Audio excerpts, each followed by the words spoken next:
Hello, this is Rudy Giuliani, and we're back with another edition of Rudy's Common Sense. And today we have an exciting guest, someone who has a website called Just the News, and I would say he's Just the News John Solomon. You can get John on Just the News. You can get him on Real America's Voice, which is on TV, and you can get his podcast on Just the News. And it seems like every week, twice a week, he breaks a big story about everything. But right now, we're going to talk to him about the election of 2020, which seems to be unraveling if it hasn't unraveled already and just not been reported. Let's get back to our fascinating interview with John Solomon. But then you get to the Justice Gableman investigation, former Chief Justice of the Wisconsin Court. And he focuses on two things that we began highlighting at Just the News within days of the election. The first is there was a mass effort at nursing homes to harvest ballots. And in recent testimony, the Justice Gableman provided videotapes of people who said, my mother-in-law was in the nursing home, or my father is in the nursing home. He's invalid. He's not conscious. He couldn't possibly have voted. Somebody took his ballot. And he found out that there was Soviet-style ballot turnouts in like 90 nursing homes. When I say Soviet-style, we used to call anything with a voter turnout of 95% or more Soviet-style, meaning, it was made up in the Soviet Union. Well, there were 90 nursing homes where 90% or more of the residents voted, which had not been seen. I think the rate was much lower in any other election. There clearly was a harvesting allegation operation going on. Justice Gableman exposed that with videotape, data, all those sort of things. Then he went on to something else, which I think is the biggest thing that is still unaddressed as we head into 2022 and 2024.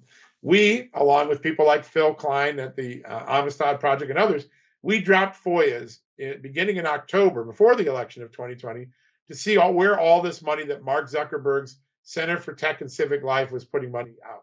Because they were giving money not to candidates, not to political parties, not to political action committees. They were giving it to the election judges. And when I say giving money, in Wisconsin, it's like $8 million to election judges. Across the country, it's $350 million plus. Now, step back for a second and say, what's an election judge? If we were giving $1 million to the referees of the Super Bowl, we'd say, hey, wait, something's up. Someone gave $1 million to the referees before the Super Bowl. We're not going to trust those referees. That's what happened here. Who gave the election judges were given money that has never been envisioned under the law to go to them. So when you say election judges, who are they?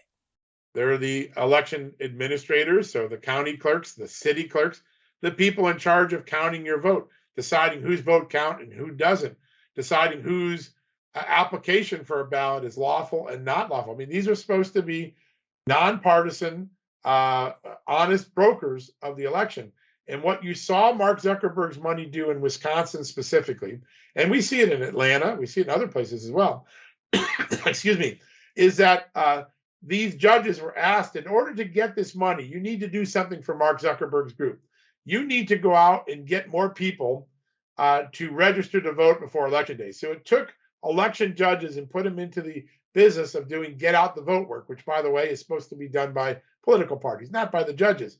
And what type of people, what type of voter were they told to go get? Well, in Green Bay, Wisconsin, where I have the best records, where we got the best records with Phil Klein and myself, they were told to go get African-American voters, Hispanic voters, and Hmong voters, which are Laotian immigrants. All three of those voting categories lean heavily Democrat in Wisconsin. So they were asking, hey, judges, stop doing your normal job. Go out and get all these people who are likely to be Democratic. African-American. Hispanic, and Hmong, H-M-O-N-G, Hmong. Those are Laotian refugees. And there's a large number in the Green Bay area. Essentially, Mark Zuckerberg took the neutral judges, the referees of the election Super Bowl, and said, you're going to go out and do Democratic get out the vote operations for us. And when Justice Gableman examined this after we got the documents, put them out, he did a deep dive, and he said these payments to public officials amounted to violations of Wisconsin's bribery statutes. government officials shouldn't be taking money from private individuals to influence their public duties. That's what the former Chief Justice of the Wisconsin State Supreme Court. Well, that happens to be the common law definition of bribery. It's exactly why Biden paid a bribe to Poroshenko. He offered him something of value for official action. The value was the $1 now billion. You know that this went on, and you know we got great records in Wisconsin, but it went on in many states: Philadelphia, Detroit, Atlanta, all those places. We found the same infusion of Zuckerberg dollars, and many states, a handful of states, about 8 or 9, have outlawed that. But in about 40 states, that's still lawful today. It could happen again this November or 2 Novembers from now when the next presidential election's up. That is an unresolved question that Americans really have to come to grasp with. But even if they don't have a specific statute making it a crime to give an election judge money, the general bribery statute of the state should cover it. That's exactly the point that Justice Gableman made. And we'll see now whether the individual county prosecutors have the courage to take his information and bring prosecutions. But when you hear these things, Mr. Mayor, you know that it was not a perfect election. Did this essentially occur in Democratic counties, what you're talking about? Yeah, I mean, there are some places that got a little bit of Zuckerberg money in red counties. I think Phil Klein did an analysis that I saw that multitudes more to urban blue areas than to rural Republican areas. And he did a density analysis that clearly showed, not surprisingly, because Mark Zuckerberg's a liberal, that this money went to predominantly get out the Democrat machine vote. So if you take that, right, you get Mark Zuckerberg's money, the ballot boxes, the mass mailing of ballots to people who didn't ask for them, and the possibility that you have a legal harvesting operation goes around. I think what you see in this election, still to be completely refined, is an old-fashioned ballot box stuffing operation, modernized for the 21st century, taking advantage of COVID. It's Tammany Hall brought to the 21st century. This is a good time to take a break. There have been some good developments in this country. The Supreme Court, in its reaffirmation of life, that was a decision that that's going to save human life. Nothing more important than that. But it didn't just happen on its own. It happened with a large number of so many people coming together, people, companies, and one of those is Patriot Mobile, which is been fighting for the rights of the unborn. Oh my goodness, for a long, long time. Patriot Mobile is America's only Christian conservative mobile phone provider. They've been on the front lines of fighting for your values for a long, long time. And it's different from other providers out there because it fights for our way of life in addition to making service available to us at reasonable cost. It is very sensitive to the fact that we're going through inflation, and therefore it has plans for almost every budget. And they offer the same service, nationwide coverage as all of the rest, which with bigger names. So you get the same great service, and at the same time, you're donating to causes that you believe in, like anti-censorship, the First Amendment, the right of free speech, like the right to protect yourself against crime, like freedom of religion. These are all things they stand for. So you can accomplish both. So go to patriotmobile.com/Rudy or call 972-PATRIOT. If you use the code Rudy, you're going to get free activation. If you're a veteran or a first responder, you're going to get special deals, as you should. Come join our movement. We need every loyal, patriot American that we can get. We're in deep trouble. And we got to work our way out of it. patriotmobile.com/Rudy. patriotmobile.com/Rudy. 972 Patriot. Welcome back to our interview with John Solomon. Well, Phil did a lot of cases showing that there were a disproportionate number of boxes in highly Democrat areas, like by 10-1.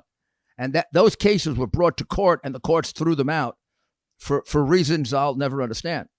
I think there's one lesson, Mr. Mayor, that we learned about this. And I think Republicans who are upset have to know this lesson. And I think Glenn Youngkin maybe gave us a new model. It is clear now that the courts are not going to adjudicate elections after the fact unless there's something really, really egregious. These practices, these rule changes, which went on in September and October, were not adequately challenged by the Republican Party, by the campaigns, by the elected legislators whose authority was being usurped by all these rule changes. Well, the biggest lesson in 2020, if you see something before the election, challenge it before, because the courts don't have the courage to adjudicate this after the fact. John, many of them didn't have the courage to do it before. I mean, before I was counselor to the campaign, which was after the election, in fairness to the campaign, they brought about 6 or 7 of these lawsuits, and they were thrown out as being no standing, not ripe for adjudication. Then when they came back later, they said it was not ripe for adjudication. Plus, they did something that I find in my 50 years of litigation experience is totally inexplicable. They never heard from a witness.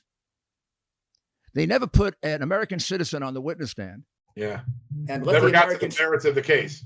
And allowed the American citizens to say, like the one in Detroit, that the Democratic Party in Detroit taught me how to cheat, and then explained the cheating. And because I think they realized if that ever were testified to, the thing would have broken wide open. It's one thing for you and me to bring this out. It's another thing for a just regular American to say, I've been a Democrat all my life. I come in to help. 3 days later, they're showing me how to take phony registrations and apply them to votes that were just cast in my presence, 400 of them for Biden. And that testimony was never heard. Yeah, that's the famous affidavit from Jesse Jacob, the Detroit city worker who eyewitnessed all these irregularities. She was, I think, an Indian American converted Catholic. Yeah, and she couldn't believe her own party was doing this. I think she went to her priest to ask for advice. Now, Arizona. So yeah, Arizona's one too. But Jesse Jacob was the city worker I read from Michigan. Her affidavit. Right. If you don't think that there is irregularities going on in these big city machines, everyone should go grab the affidavit of a woman named Jesse Jacob. She was a 35-year civil servant in the city of Detroit. She worked in other departments, had never been asked to work an election before, but because there were short election workers with COVID, they assigned her to it, and she could not believe what she saw going on in the Detroit voting center. She has no reason to lie. She's not a partisan. She couldn't believe what her own city was doing, and that's just one of many. And what she testified to applied not only to Detroit, but it's exactly what they were doing in Philadelphia, Pittsburgh, Atlanta, which showed you that it was a concerted process. Well, what other ones did you look at? Arizona? Arizona's a good one. There are 2 big studies out there, both funded by the Arizona State Senate. Mary Fanning, who's been really good on this issue, working it. And now there's a gubernatorial candidate, Carrie Lake, that just keeps these issues on the front burner every day for the state so that people don't forget it. The first was the original audit, which called into question about 50,000 plus votes in a state where I think President Trump lost by less than 14,000, if I remember correctly, if I'm doing my math right. So more than enough ballots than the spread of the difference. Then subsequently, there was a signature match sampling done between the signatures on the outside of the absentee ballots and then what was on file for the voter. And it estimated more than 200,000, based on the sampling, because it didn't count all of them yet. Maybe they should go back and do that. That probably 200,000 plus votes in Maricopa County only. That's just Phoenix area, not the whole state. Had signatures that were non-conforming, didn't match, which should give us all pause. Now, it has given Arizona pause. There's an amazing movement going on in Arizona. The legislature, which about 12 years ago, I think it was, opened up no excuse absentee ballot. Arizona was one of those early states to go all mass mail. They're now trying to reverse that, saying, you know what, we're going to go back to traditional voting. This mass mailing thing is a disaster. That tells you something. If a state tried it for 12 years and wants to go back, there's a reason we should all be paying attention to Arizona. Now, Arizona has been dismissed by the controlling authority in the United States, the media, as it found no irregularities. And it just reiterated the count originally. But then if you go read the report, unfortunately, they use the word irregularities. They don't want to make the pronouncement it's illegal. But let's take the second one so people understand it. Basically, the second one, out of a sample of a number of ballots, found 200,000 where the signatures didn't match. That's exactly the fraud that went on in every place that they designated. That's the reason they kept the Republicans out of the polling places. And the way I knew from day one it was a national conspiracy, I found out that in Philadelphia, they had put up barriers and the Republicans were kept behind the barriers. I rushed to Philadelphia at the request of Pam Bondi and Corey Lewandowski, who had gotten an injunction to get closer, and the sheriff wouldn't enforce it until it went up to the higher court, and the Democratic higher court reversed it. Then, as I was driving there, I got a call from Detroit, and I was told the same thing, barriers. Then I got a picture sent to me from Pittsburgh, barriers. Then I got a call from Georgia, all behind barriers. They couldn't see anything. So I was getting multiple calls from places thousands of miles away where Republicans were herded like cows behind barriers so they couldn't see the paper. And I said to myself, I've been doing this work for too long to not figure out what's going on. There's something wrong with that paper. They do not want the Republicans to see that paper. They're even willing to not honor a court order to do that. For 10 days, we never got to see a piece of paper. And 200,000 that don't match. I mean, that was also, what was it, a 12, Arizona? Yeah, like 12 or 14,000, very small. It way exceeds the number of votes that spread the president by multiples, just like Wisconsin, the court rulings. And every state, including Georgia, resisted to the death our ever getting to look at the paper. They wouldn't even let us observe the paper during the recount. They kept us miles away from the paper, just like Dominion kept us miles away from the machine. So if there was nothing wrong with the paper and there was nothing wrong with the machine, come and look at them. It's now time to take a short break. Not long ago, Mike Lindell, the inventor of MyPillow, and his team fit me for my very own MyPillow. They also introduced me to their wide assortment of other incredible products, like their mattress topper, their sheets, towels, slippers, and more. Sleep is incredibly important to me, and I can assume for all of you. It's time you give MyPillow a try and see for yourself. Listeners have helped build MyPillow into the incredible company it is today, and Mike Lindell wants to give back to all of you.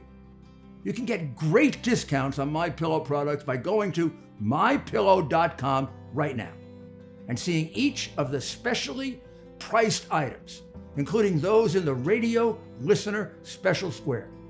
You're going to see rotational offers up to 66% off on products like their pillows, mattress topper, Giza sheets, but also new products like their slippers, weighted blankets, robes, and waffle blankets. All MyPillow products come with a 60-day money-back guarantee. Enter promo code RUDY for these great specials. That's MyPillow.com and use the promo code RUDY. Welcome back to our interview with John Solomon. You know, that our democracy functioned so well because transparency was always at the center of it. And what you saw in 2020 were the tactics that we normally deride in banana republics. And if these things are allowed to stand, the greatest essence of American democracy, of the constitutional republic, the ability to vote, will be further eroded. People, There's a poll that, like, I forget, 40 or 50% of Americans don't trust either the 2016 or the 2020 election results. That is a jaw-dropping number for a country that's supposed to be the beacon of democracy for an entire world. If we can't get our vote counting right, can we expect other countries to follow our lead? This is a crucial thing. I'm going to end on something I think is really important, Mr. Mayor.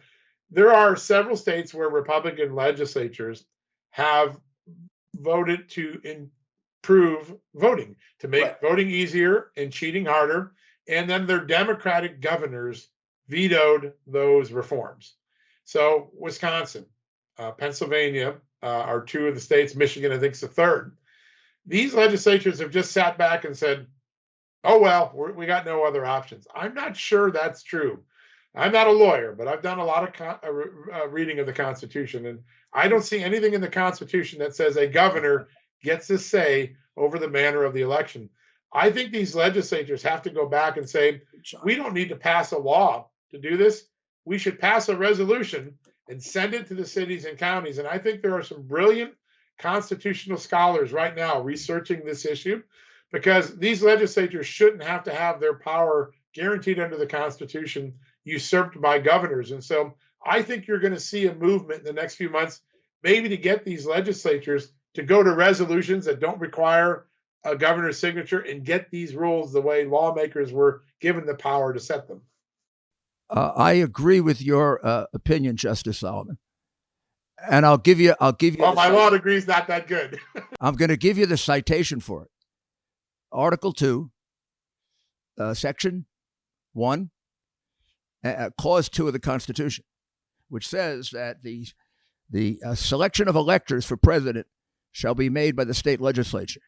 Doesn't mention Congress, doesn't mention governor, doesn't mention anything. Now, the reason we know that was deliberate is when you go to Article 1 and you talk about the selection of senators and congressmen, Congress is given a role. Congress is given almost a supervisory role. There's a question, can Congress take it all over like they tried to do in H.R. 1? They probably can't, but they can make adjustments. When you get to the presidential section, however, there's no one is joined with the state legislature in having the power. The Supreme Court has twice, back in the 19th century and within the last 30 years, said that clause gives the state legislature the plenary power to decide, and even if they've delegated it, they can take it back at any time. That is what we were relying on when we're being said that we were trying to, get phony electors, and it was a perfectly legitimate constitutional argument, which is supported by numerous constitutional scholars up until now, Republican and Democrat. So you're absolutely right. The governor has no role except as given to him by the state legislature. They could pass a resolution saying, we delegate our power to Mr. Jones, who we just appointed to put in charge of the election. And he could be an independent person. And they could say the governor has no role in it, and they would be supported by federal law. So you're absolutely right. I just have to leave with Pennsylvania, because Pennsylvania was the state that I predicted they couldn't overturn. On election night, when they closed down the balloting, I knew they were going to cheat. I've been in politics long enough, and I've seen enough crooked Democratic cities that I knew they were going to cheat. When I heard the cities, and I said, for sure they're going to cheat. Now, you should know, every place they closed it down, Biden won and Trump lost. But in Philadelphia, the president was winning by 750,000 votes. And I said, you can't do that. That one you can't overturn. Well, they did. So tell me what you found in Pennsylvania. I think the book is still being written in Pennsylvania. There was some recent testimony just given that seems to authenticate the idea that a mass harvesting effort went on there, like we're now seeing is being investigated in Georgia and Arizona. But the problem in Pennsylvania is there's no video footage like we had in Georgia. Georgia, you can see it. Then you can get the phone records, and then they got a whistleblower. Georgia's allegation is so jaw-dropping. And as you said, there's a playbook for all these urban areas. It isn't like they all came up with, they're all following the same playbook. Pennsylvania, I predict the big focus will be in the next 3 months, looking to see if the same large-scale Georgia-style ballot harvesting thing now being investigated in Georgia. Again, still needs to be authenticated, but there seems to be serious evidence occurred in Pennsylvania. In addition to that, I think one of the most consequential rulings that gets no media coverage, none whatsoever. The Common Court, which is the main court of state court, has ruled that there was no authority under the Constitution of Pennsylvania to allow for no excuse absentee ballots like they deployed in 2020 because of COVID, which means the entire system that drove the vote, gave Joe Biden his margin of victory in that state, was unconstitutional. I don't know what the state's going to do because they have to change the Constitution before they can go back to mass mailing absentee. So it takes it off the radar. In 2022, you're going to see what would have happened if there wasn't mass mail ballots in Pennsylvania. And we'll be able to see how if Republicans fare better. And that will further validate your concern that you have about Pennsylvania. I think there's a lot more work to be done in Pennsylvania. There's a great senator out there who's working on that now, and we'll have to watch. Mastroianni. Senator Mastroianni. Another one's called Chris Kush, I think it is. But Mastroianni's running for governor, and he's leading by 4-1. And he was the one who helped. He also was the one who had the courage to hold the first hearing. And we went to hearings because we didn't think we could get a fair hearing in the courts. And we did get a fair hearing in the legislatures. That's where a lot of this information was originally. But then we were blocked by the Republican leadership who turned on Trump. The young members were in favor of it, even a big majority. But the majority leaders and the speakers blocked it until the last minute. And then we have 4 letters from Pennsylvania, Arizona, Georgia, and I've forgotten the last one, that asked Pence to please give them 10 more days. That's the big controversy. But the fact is that the Pennsylvania case rests on an Orwellian decision by the Democrat-dominated Supreme Court of Pennsylvania. The law of Pennsylvania says that there have to be present during a recount or an absentee counting representatives of each party. The court in Pennsylvania reversed an intermediate court decision that said present obviously meant observation. And the court ruled just being in the room is present, which is, of course, absurd. You're not there. You're not there to look at the lights. You're not there to just pal around with your friends. Present in the context of counting a vote and representing a party is to see and validate the ballot. That ruling, to me, is a corrupt ruling. It's intellectually dishonest. It's fascinating. I haven't really dug into that one. That's an interesting one. And the reason they did that is there is documentary evidence of about 700,000 votes that were counted without a single Republican laying eyes on the paper, and with significant evidence of they're not even being looked at, counted twice. That evidence was never allowed because they were present, although they were 30 feet away in corrals. That decision is a disgrace to American justice. But there's plenty more to come out, John. There is. This story is not yet finished being written. There are many chapters yet to be written. Well, thank you very, very much for your staying with it. Just like the whole situation with the Biden bribery and lifetime of bribery, and which you stayed with from the very beginning. We should tell people that everything they're finding out now, minus the hard drive, which was really icing on the cake, John. Your stories in what was it, January, February, and March of 2018. Yeah, 2019. Yep. 2019 laid out an overwhelming racketeering case. All the hard drive would have done is add to it. I mean, it added things to it and given it corroboration. But you had the witnesses, you had the documents, you had the money laundering. So this didn't have to interfere with the election. That was before Biden even announced. Yeah, that's really the truth. The censorship, the corporate media and Twitter censorship of the Hunter Biden laptop was the greatest corporate in-kind contribution to a political party in American history.